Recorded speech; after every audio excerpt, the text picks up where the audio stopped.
Very good morning all of you friends. ये रहे आपके बाढ़ एवं सूखा से संबंधित कुछ महत्वपूर्ण प्रश्न हैं जो आपकी परीक्षाओं की दृष्टि से बहुत ही महत्वपूर्ण हैं। और यहाँ पर जो हर एक क्वेश्चन का व्याख्यान भी आपको देखने के लिए मिलेगा, तो बने रहिए अंत तक। अभी तक आपने चैनल को सब्सक्राइब नहीं किया तो चैनल को जरूर सब्सक्राइब कर लें। पहला प्रश्न है, बाढ़ का मुख्य कारण क्या है? बाढ़ का मुख्य कारण क्या है? ऑप्शन नंबर ए कम वर्षा, ऑप्शन नंबर बी अत्यधिक वर्षा, ऑप्शन नंबर सी भूकंप, ऑप्शन नंबर डी ज्वालामुखी। तो बाढ़ का मुख्य कारण क्या होता है? तो बाढ़ का मुख्य कारण होता है क्या? पहला होता है क्या? अतिवृष्टि। क्या होता है? अतिवृष्टि। अतिवृष्टि जब वर्षा होती है, अतिवृष्टि जब वर्षा होती है तब क्या कौन सी स्थितियाँ उत्पन्न होती हैं? बाढ़ की स्थितियाँ उत्पन्न होती हैं। और दूसरा कारण होता है नदियाँ। नदियों की अच्छे तरीके से सफाई ना होने के कारण वे क्या होते हैं? अपने मार्ग में परिवर्तन कर लेती है, जिसके कारण भी बाढ़ आती है। तीसरा होता है वनों की कटाई। क्या होता है? वनों की कटाई। वनों की कटाई होने के कारण क्या होता है? वनों की कटाई होने के कारण क्या संतुलन बिगड़ जाता है। वन बादलों का नियंत्रण करते हैं, जिससे वर्षा होती है। और वन जहाँ पर वन नहीं होते हैं तो बादलों को आकर्षित नहीं कर पाते, तो उससे भी कई प्रकार की बाढ़, जहाँ कहीं कहीं पर मूसलाधार बारिश हो जाती है, तो एक ये भी कारण बनता है। चौथा है जैसे बांध टूटना। क्या? बांध टूटना। टूटना बांध के टूटने से भी क्या होती है? बाढ़ का मुख्य कारण बनता है कि कहीं कहीं पर बांध टूट जाते हैं तो जो जल भराव होता है तो एक साथ में आ जाता है, तो उससे भी बाढ़ की समस्याएं बनती है। और तीसरा है हिम नदों का तीव्र पिघलना। क्या? क्या? हिम नदों हिम नदों का हिम नदों का तीव्र पिघलना। पिघलना हिम नदों का तीव्र पिघलना। तो ये कौन सा? एक तो होता है अतिवृष्टि वर्षा, नदियाँ और वनों की कटाई, बांधों का टूटना, हिम नदों का तीव्र पिघलना और अपर्याप्त जल निकास भी इसका एक कारण बनता है। तो यहाँ पर अतिवृष्टि वर्षा यानी अत्यधिक वर्षा, तो कौन सा? ऑप्शन नंबर सी इसका राइट आंसर हो जाएगा। कम वर्षा से तो क्या होता है? सूखा होता है। तो यहाँ पर भूकंप और ज्वालामुखी का कोई संबंध भी नहीं है। तो बाढ़ का मुख्य कारण क्या होता है? तो बाढ़ का मुख्य कारण होता है अत्यधिक वर्षा। तो ये सबसे प्रभावी ऑप्शन है। और जब ये ना मिले तो इनमें से कोई भी आपको ऑप्शन में मिल जाए तो उसको लगा देना है। तो हिम नदों को तीव्र यानी तीव्र पिघलना, बांधों का टूटना और वनों की कटाई और नदियों का मार्ग बदलना मुख्य कारण बाढ़ का कारण बनता है। नेक्स्ट जो अपना प्रश्न है, दूसरा प्रश्न है अपना, भारत में सबसे अधिक बाढ़ प्रभावित क्षेत्र कौन सा है? भारत में सबसे अधिक बाढ़ प्रभावित क्षेत्र कौन सा है? Option A Rajasthan, option B Bihar, option C Madhya Pradesh, option D Karnataka. Bharat में सबसे अधिक बाढ़ प्रभावित क्षेत्र नहीं होना चाहिए था, यहाँ पर राज्य होना चाहिए था। क्या? राज्य। बाढ़ प्रभावित राज्य कौन सा है? बाढ़ प्रभावित राज्य कौन सा है? तो यहाँ पर बाढ़ से प्रभावित राज्य, जैसे बाढ़ से प्रभावित राज्य तो कई हैं, जैसे गंगा घाटी का मैदान कहेंगे तो गंगा घाटी का जो मैदान की बात कहेंगे तो उसमें उत्तर प्रदेश, बिहार, पश्चिम बंगाल, झारखंड आ जाती है। कौन कौन से? जैसे गंगा का मैदान, तो यहाँ पर गंगा का मैदान, गंगा के मैदान में कम से कम 3-4 राज्य आ जाते हैं। कितने?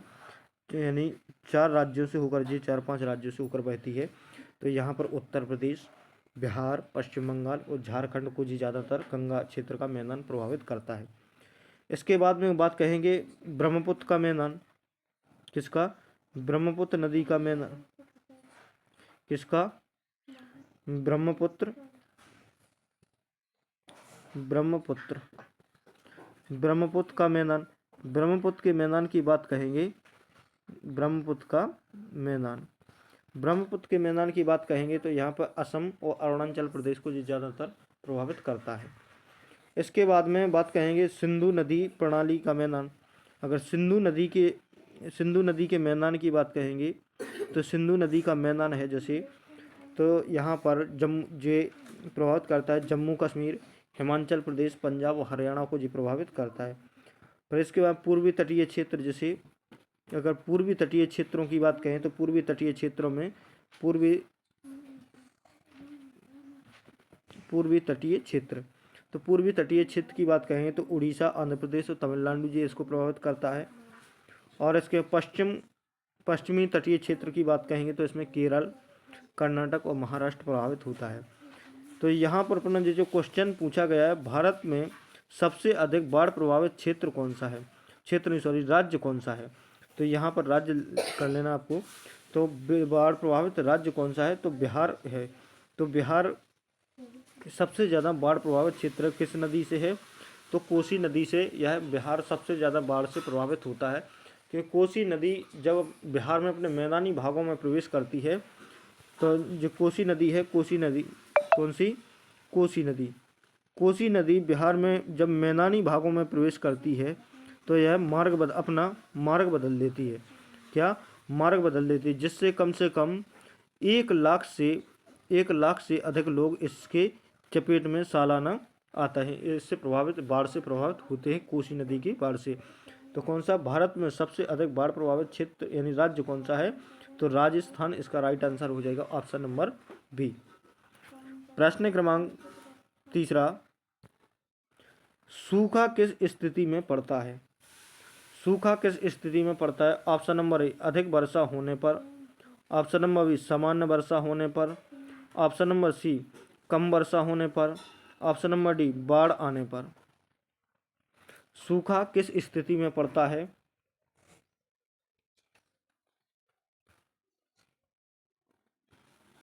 तो सूखा पड़ने के कारण देखेंगे सबसे पहले कम वर्षा, क्या कम वर्षा या अनियमित वर्षा, कम वर्षा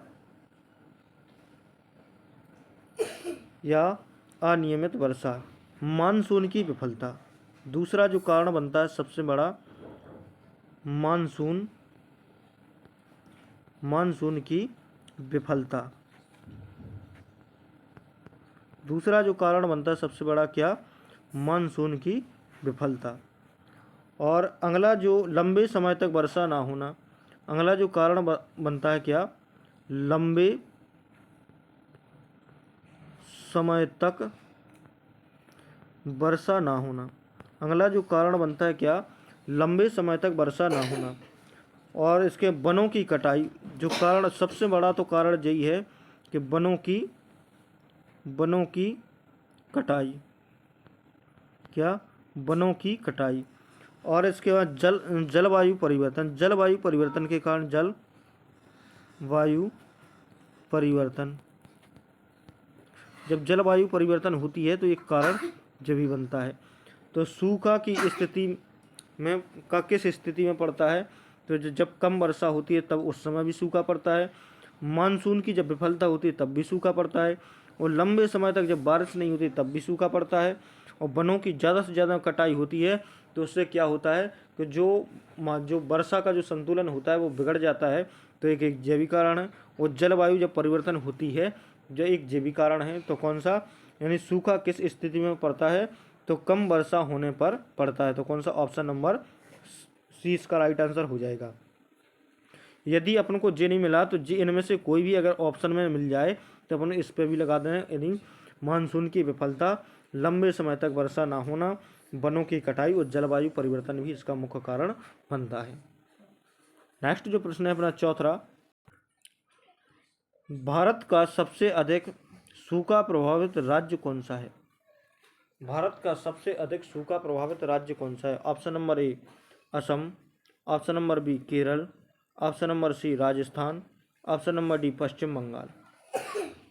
तो भारत का सबसे अधिक सूखा प्रभावित राज्य कौन सा है, तो ऑप्शन नंबर सी इसका राइट आंसर हो जाएगा, राजस्थान। अब राजस्थान में सबसे ज़्यादा सूखा क्यों पड़ता है, इसका कारण क्या है, तो सबसे ज़्यादा अत्यंत कम वर्षा होती है। यहाँ पर क्या होती है, अत्यंत कम वर्षा होती है। क्या होती है, अत्यंत कम वर्षा होती है। पहला कारण तो यही है कि यहाँ पर सबसे कम वर्षा होती है। और दूसरा जो कारण है सबसे बड़ा, दूसरा जो कारण है अरावली पर्वतमाला की दिशा। क्या? अरावली पर्वतमाला की दिशा। दूसरा है अरावली पर्वतमाला की दिशा। मानसूनी बादलों को रोक नहीं पाता है। ये अरावली जो पर्वत की जो दिशा है, ये मानसूनी बादलों को रोक नहीं पाता है, जिससे क्या होता है, राजस्थान में कम से कम बारिश होती है। दूसरा कारण, जैसे तीसरा जो कारण है उच्च तापमान। क्या है यहाँ पर? उच्च तापमान। क्या है? उच्च तापमान। उच्च तापमान क्यों? क्योंकि यहाँ पर सबसे बड़ा उच्च तापमान का कारण कौन है? मरुस्थल। कौन है? मरुस्थल। जो मरुस्थल है, जो थार का मरुस्थल है, उसके कारण यहाँ पर क्या होता है? उच्च तापमान। मरुस्थल के कारण क्या है? तो यहाँ पर सबसे ज़्यादा रेतीली मिट्टी है, और रेतीली मिट्टी यहाँ पर क्या होता है कि जो जल आपूर्ति है इसको कम किए हैं। वहाँ की जो सबसे ज़्यादा रेतीली मिट्टी है, तो रेतीली मिट्टी में वहाँ पर जो जल वगैरह है वो स्थिर नहीं रहता है, तो उससे क्या है, तो बाष्पीकरण भी बहुत तेज़ी से, तापमान है सबसे ज़्यादा, उच्च तापमान है तो बाष्पीकरण बहुत तेज़ी से है, जिसके कारण क्या है, तो यहाँ पर सूखा ज़्यादातर पड़ता रहता है। नेक्स्ट जो प्रश्न है, प्रश्न क्रमांक 5, बाढ़ से सर्वाधिक प्रभावित क्षेत्र कौन सा है?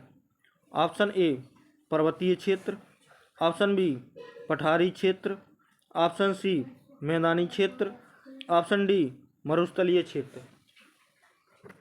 तो बाढ़ से सर्वाधिक प्रभावित क्षेत्र कौन सा है? तो मैदानी क्षेत्र इसका राइट आंसर हो जाएगा। जैसे मैदानी क्षेत्र की बात करें, गंगा का मैदान ले लीजिए। कौन सा? गंगा का मैदान। गंगा का मैदान, गंगा के मैदान वाला क्षेत्र सबसे ज़्यादा बाढ़ प्रभावित क्षेत्र है, क्योंकि यहाँ पर जो नदियाँ हैं, वो जो नदियाँ निकली हैं कहाँ से? हिमालय से। कहाँ से? हिमालय से। हिमालय से निकली नदियाँ हैं, वो जो नदियाँ कैसी हैं? सदावाहिनी हैं। कैसी हैं? सदावाहिनी। सदावाहिनी नदियाँ हैं।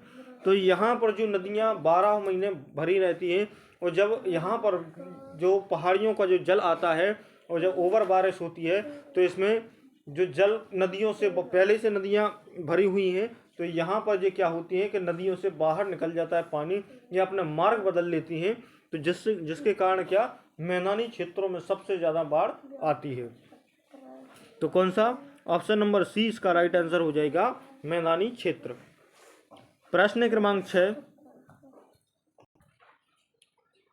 सूखा का सीधा प्रभाव किस पर पड़ता है? सूखा का सीधा प्रभाव किस पर पड़ता है? ऑप्शन ए उद्योग, ऑप्शन बी खनन, ऑप्शन सी कृषि, ऑप्शन डी पर्यटन। तो सूखा का सीधा प्रभाव जो पड़ता है तो कृषि पे पड़ता है। कौन सा? ऑप्शन नंबर सी इसका राइट आंसर हो जाएगा। जैसे अपन देखेंगे, कम वर्षा जब होती है, तो कम वर्षा जब होती है तो खेतों में क्या, खेतों में नमी नहीं रहती है। खेतों में नमी नहीं रहती है। जब कम वर्षा होगी तो खेतों में नमी नहीं रहेगी, तो सबसे ज़्यादा प्रभाव किसके ऊपर पड़ेगा? कृषि के ऊपर। इसके बाद में जब वर्षा नहीं होगी, तो यहाँ पर जैसे तालाब हैं, जो अपने जो कौन से तालाब, कुआं और नहर वगैरह जो क्या होते हैं, सूख जाते हैं। तो इन्हीं के माध्यमों से ज़्यादातर क्या, सिंचाई के माध्यम है, तो इससे ज़्यादातर कृषि पर सबसे ज़्यादा बुरा प्रभाव पड़ता है। प्रश्न क्रमांक 7, बाढ़ नियंत्रण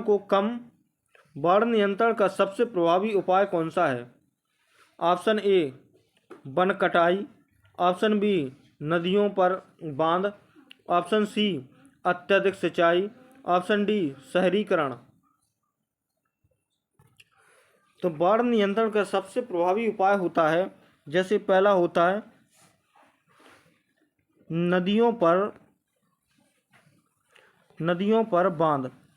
सबसे पहला क्या, नदियों पर बांध सबसे ज़्यादा प्रभावी उपाय है। दूसरा होता है जो नदियों की साफ सफाई। क्या होता है, जो नदियों की साफ सफाई, साफ सफाई, नदियों की साफ सफाई। जो नदियों में ज़्यादातर जो जैसे मान के घास वगैरह जम जाती है, पेड़ वगैरह हो जाते हैं, तो उनको बराबर की सफाई होना चाहिए ताकि नदियाँ अपना मार्ग ना बदल सकें। वनों की कटाई पर जैसे वनों की कटाई, वनों की कटाई पर नियंत्रण, वनों की कटाई पर नियंत्रण। जो उसके नदी के किनारे पर जो पेड़ लगे हुए हैं उस पर नियंत्रण होना चाहिए, क्योंकि उससे क्या होता है कि जो मिट्टी का कटाव होता है, मिट्टी के कटाव को ये रोक देता है, मृदा अपरदन को रोके रहते, जिससे क्या नदियाँ वगैरह होती हैं जो अपना मार्ग नहीं बदल पाती हैं। और बाढ़ चेतावनी, जैसे अगला होता है कौन सा, बाढ़ चेतावनी। बाढ़ चेतावनी का विशेष रूप से ध्यान रखना, क्यों कि बाढ़ चेतावनी जब भी हो और उन पर विशेष रूप से ध्यान देना, उस क्षेत्र को जल्द से जल्द खाली करवा लेना। जैसे नदी तटों पर जो अतिक्रमण बना हुआ है, जैसे अगला कौन सा है, नदी तटों पर अतिक्रमण, नदी तटों पर जो अतिक्रमण बना हुआ है उसको रोकना, ताकि जो बाढ़ के चपेट में वे लोग ना आ जाएं। नेक्स्ट जो प्रश्न है, जैसे बाढ़ नियंत्रण को सबसे प्रभावी उपाय कौन सा है, तो ऑप्शन नंबर 20 का राइट आंसर हो जाएगा कौन सा, नदियों पर बांध बनाना। कौन सा, ऑप्शन नंबर 20 का राइट आंसर हो जाएगा। प्रश्न क्रमांक 8, सूखा निवारण का प्रमुख उपाय क्या है। सूखा निवारण का प्रमुख उपाय क्या है, ऑप्शन नंबर ए वर्षा जल संचयन, ऑप्शन नंबर बी तटबंध निर्माण, ऑप्शन नंबर सी नहरों का टूटना, ऑप्शन नंबर डी वनों की कटाई। सूखा निवारण का प्रमुख उपाय क्या है, तो पहला तो होता है कौन सा, जैसे वर्षा जल संचयन, कौन सा, वर्षा जल संचयन। दूसरा होता है भूजल संतुलन। तीसरा होता है जैसे सूक्ष्म सिंचाई,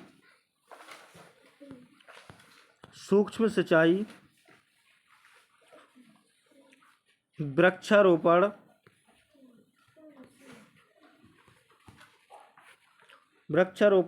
और मृदा संरक्षण भी होता है इसका।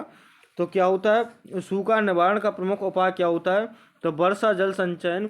जो वर्षा का पानी है उसको नदी तटबंधों के माध्यम से या बांध बना करके उसको क्या रोकना चाहिए। भूजल संतुलन, भूमि का जो संतुलन है उसको बनाए रखना। सूक्ष्म सिंचाई, कम से कम सिंचाई करनी चाहिए अधिक से, जिसमें पानी की बर्बादी ना हो, जल संरक्षण बना रहे। वृक्षारोपण, ज़्यादा से ज़्यादा पेड़ों को लगाना। तो कौन सा, ऑप्शन नंबर ए इसका राइट आंसर हो जाएगा, वर्षा जल संचयन। कौन सा, ऑप्शन नंबर ए इसका राइट आंसर हो जाएगा।